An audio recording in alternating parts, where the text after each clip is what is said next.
licenciado e mestre em Filosofia pela Universidade de Lisboa e doutorado em Filosofia Política pela Universidade Católica Portuguesa.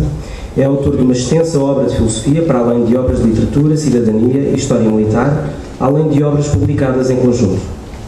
Tem 12 monografias publicadas em Portugal, Brasil, França, Espanha, sobre Fernando Pessoa, Eric Voegelin, Bernard Lonergan e outros temas. Foi coordenador de colóquios internacionais em Portugal e nos Estados Unidos, ocupou cargos de assessor e dirigente entre 1994 e 2007 no Ministério da Defesa Nacional.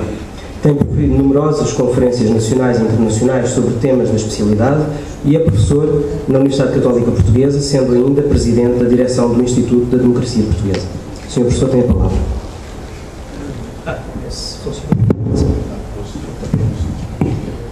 Muito obrigado, uma saudação a todos os presentes, entre os quais conto bons amigos e conhecidos, uma saudação à mesa, na pessoa do Dr. Pedro Vistas, e penso que não foi intenção dos organizadores do colóquio conspirarem colocando de seguida 3 pessoas da Universidade Católica neste painel. Penso que é apenas uma coincidência, mas ainda bem que nos podemos aqui rever. A minha comunicação intitula-se Pascoais e Pessoa, 2 cegos homéricos. Apresentemos os cegos. Fernando Pessoa, na imagem de Octávio Paz. Anglómano, miúpe, cortês, fugidio, vestido de escuro, reticente e familiar, cosmopolita que prejudica o nacionalismo, investigador solene de coisas fúteis, humorista que nunca sorri e no gelo ao sangue, inventor de outros poetas e destruidor de si mesmo, autor de paradoxos claros como a água e como ela, vertiginosos. Fingir é conhecer-se, misterioso que não cultiva o mistério. Palavras de Octávio Paz em Fernando Pessoa, desconhecido de si mesmo. Apresentemos, talvez sem a veemência poética de Paz, o outro cego, Teixeira de Pascoais. Eu era um doutor Joaquim, na boca de toda a gente, precisava de honrar o título. Entre o poeta natural e o bacharel à força, ia começar um duelo que durou 10 anos, tanto como o cerco de Troia e a formatura de João de Deus. Vivi 10 anos num escritório a lidar com almas deste mundo, eu que nascera para outras convivências. Proprietário abastado, passou a residir no solar de família, perto de Amarante, dedicando-se para além da gestão das propriedades e ao convívio familiar, à incansável contemplação da natureza da sua amada Serra de Marão, à leitura e, sobretudo, à escrita, à sua escrita intensa e que nos deixou uma obra numerosa. Era um eremita, um místico natural, um biógrafo não religioso de personalidades religiosas, um biógrafo não político de personalidades políticas, era certamente um vidente. Utilizei a expressão 2 cegos homéricos, não naturalmente para lançar a questão de quem era ou não era Homero. O João Batista Vico dedicou-lhe todo ao primeiro livro da sua Ciência Nova sem chegar a uma conclusão absoluta, embora se considerasse até que Homero não teria existido e que, segundo a lenda, seria cego, porque o poeta, para ver as coisas do outro mundo, só tem vantagem em ser cego e não ser distraído pelas coisas deste mundo. E estes contrastes, estes desencontros entre Pascoais e Pessoa, nós poderíamos continuar a metaforizar e dizer que Pascoais é como uma águia e Pessoa como uma coruja, com os seus óculos de aros de tartaruga.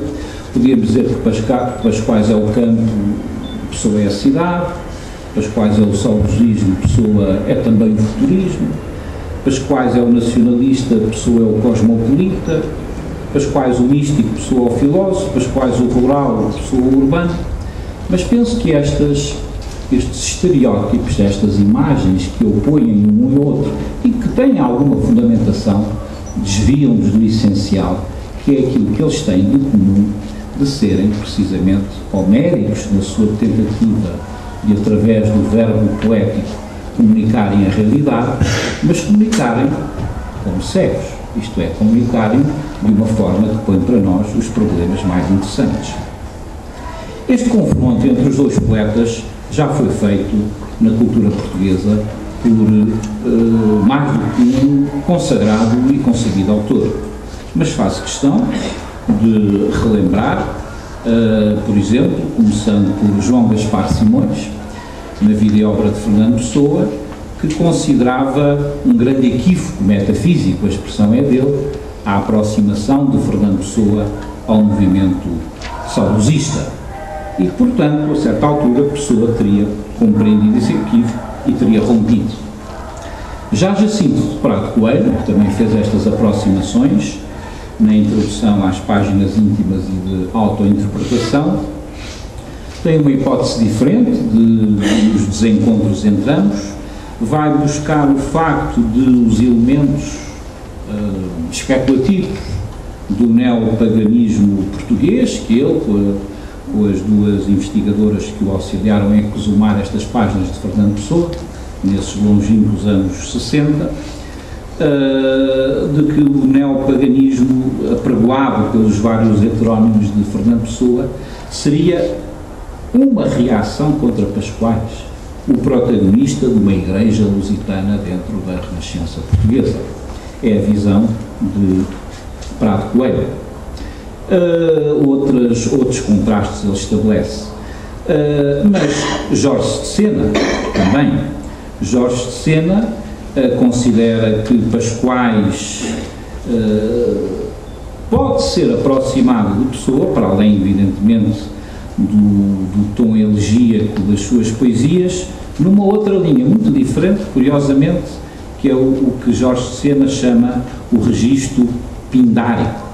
Não posso deixar de fazer uma nota de rodapé, porque isto faz-me sempre ocorrer as aulas da minha professora de Cultura Clássica, Maria Helena Carvalhão Buesco, que como nos massacrava para saber de cor, tínhamos que saber de cor, desde as Ilhas Cíclades, Espórades e outras, mais todos os tipos de poesia. Quando se chegava a Píndaro, que era relativamente para o fim do ano, nós já não podíamos e chamávamos, bom, lá vêm as odes pindéricas e não as odes pindáricas. Mas ressalvada esta nota de rodapé, um pouco para aligerar o tom precisamente heróico e olímpico que tem as odes de Píndaro, o certo é que Sena aproxima Pascoais do heterónimo Álvaro de Campos, porque em Álvaro de Campos também haveria essa celebração triunfal, enfim, aurida noutras fontes, o Otto Hickman eventualmente, mas que ele considera interessantes e em que as cartas de Fernando Pessoa ao secretário da redação da revista Águia, Álvaro Pinto, personagem sem o qual, aliás, não existiria Águia, não era Pascoais que a faria surgir, enfim, Pessoa se marca disso. Eduardo Lourenço também notou, a expressão é dele, invocações gêmeas no autor de Senhora da Noite e em Álvaro de Campos, todos eles, ambos preocupados com o problema da ausência metafísica. Só que, enquanto, diz Lourenço, enquanto Pascoais é um poeta que procede ou visiona a realidade às avessas de Pessoa, a Pessoa, pelo contrário, transfigura a realidade de outro modo. Outros autores, Cecília Rei Pinheiro, António Feijó, mais recentemente, têm chamado a atenção que a própria constituição dos heterónimos, que permite sempre várias leituras, tem a ver com uma reação global de Fernando Pessoa ao tipo e ao registro da poética de Teixeira de Pascoais. O certo é que, isso é conhecido de todos os presentes na sala, eles cruzaram-se e descruzaram-se mais do que uma vez ao longo da vida e começando pela notória e notável colaboração de Fernando Pessoa na revista Águia, com o conjunto de 3 artigos sobre a nova poesia portuguesa, sociologicamente e psicologicamente considerada. Sendo conhecido de todos o teor desses artigos inaugurais, porque o são, de Fernando Pessoa nas letras portuguesas, é menos conhecido e foi isso que eu, entre outras coisas, apresentei na minha tese de mestrado sobre Fernando Pessoa, como é que os manuscritos filosóficos de Pessoa, que são elaborados entre 1907 e que cessam praticamente neste ano de 1912, têm a infraestrutura, têm os conceitos que depois Pessoa transvasa, como era típico das suas leituras anglo-saxónicas, e particularmente influenciado por uma determinada linha positivista anglo-saxónica, transvasa para os termos de sociológica e psicologicamente considerado. O que Pessoa diz nesses artigos é que, quando ele está a considerar a nova poesia portuguesa que recebeu de Teixeira de Pascoais um impulso decisivo, que escreveu, verá surgir um super Camões, um raciocinador, que iria confirmar as intuições proféticas de Pascoais acerca da futura civilização lusitana. O certo é que ele faz esta aproximação a Pascoais de um modo que depois o leva a ultrapassar o próprio Pascoais. E, diz ele, dá o passo da nova poesia portuguesa no segundo artigo. Temos, pois, e isto resume uma boa parte dos seus manuscritos filosóficos, temos, pois, que todo o sistema filosófico envolve um dualismo e um monismo. A constituição do espírito impõe, por mais que ele queira fugir, que pense dualisticamente. A noção da realidade obriga-o a pensar monisticamente. O espírito não pode construir um sistema puro e integralmente monístico. E um sistema puramente dualístico não seria um sistema filosófico. Vemos, pois, Fernando Pessoa, quer nos seus manuscritos filosóficos, quer nos escritos inaugurais da Águia, identificar esta tensão que ele chama entre consciência, neste caso espírito e realidade, entre dualismo e monismo. E a nova poesia portuguesa seria a resposta, inaugurada por Pascoais, mas que exigiria uma transformação. Transformação de quê? Do que ele chama, um pouco na página seguinte a esta citação, do que ele chama a experiência. Os elementos da experiência têm que ser trabalhados. E o que nós sabemos da evolução da poesia portuguesa, sim, realmente, porque até eu tinha escrito sobretudo poesia em inglês, o meu lápis não era totalmente falhado, da poesia em português que Fernando Pessoa começa a conceber, passando por vários sistemas, do que são exemplos paús, do sensacionismo, do interseccionismo, até chegar ao que ele diz, no 8 de março de 1914, seja qual for a verdade deste testemunho, o dia mais triunfal da minha vida, em que ele criou os primeiros poemas de Alberto Queiro, e em que, portanto, vem dar uma resposta àquilo que ele achava bloqueado pela poética homérica de Teixeira de Pascoais. O que é que significa Alberto Queiro para Fernando Pessoa, tal como se nós pensarmos o que é que significa os pintores modernistas ou cubistas da época que deixaram de representar o rosto e passaram o rosto ou o corpo humano e passaram a apresentar apenas as suas estruturas, como ele conhecia do seu companheiro de Orfeu, Santa Rita Pintor, por exemplo, ou como o seu amigo Mário Sá Carneiro lhe relatava da evolução artística em Paris, onde então se encontrava. Então é essa passagem, digamos, de uma poesia que podemos chamar expressionista, ou podemos chamar, tivesse ou não um registro mais simbólico, como tinha em Teixeira de Pascoais, ou mais clássico, como tinha, por exemplo, em Eugênio de Castro. Todos eles eram conhecidos de Fernando Pessoa. Pessoa passa por uma poesia que a história designou como o início da literatura modernista em Portugal, em que desaparece a representação da figura humana, em que o eu é desintegrado nos seus constituintes e é assim que surgem os heterónimos. No fundo, os heterónimos são criados a partir de uma forma muito racional, seja qual for o momento inspirador, são criados a partir de uma separação entre êxtases temporais, o êxtase do presente, com Caeiro, o êxtase do passado, com Ricardo Reis, evidentemente, o êxtase do futuro, com Álvaro de Campos, pelo menos o Álvaro de Campos da sua primeira fase, e todos eles, ao contrário de como Fernando Pessoa tinha identificado para Teixeira de Pascoais, que tinha uma poesia que procurava em tudo além, era assim que Pessoa tinha definido a poética de Pascoalina, os heterónimos procuram em tudo um princípio da natureza, um princípio que são os deuses, diz Reis, um princípio que são energias, digamos, energias que atravessam a natureza, diz Álvaro de Campos, ou sugere-nos Álvaro de Campos, um princípio que é o não princípio das coisas mesmas na sua presença, naquela metafísica às avessas de Alberto Queiro, que nos diz há metafísica bastante a não pensar em nada e todas as suas subsequentes disquisições poéticas. Por outro lado, Teixeira de Pascoais,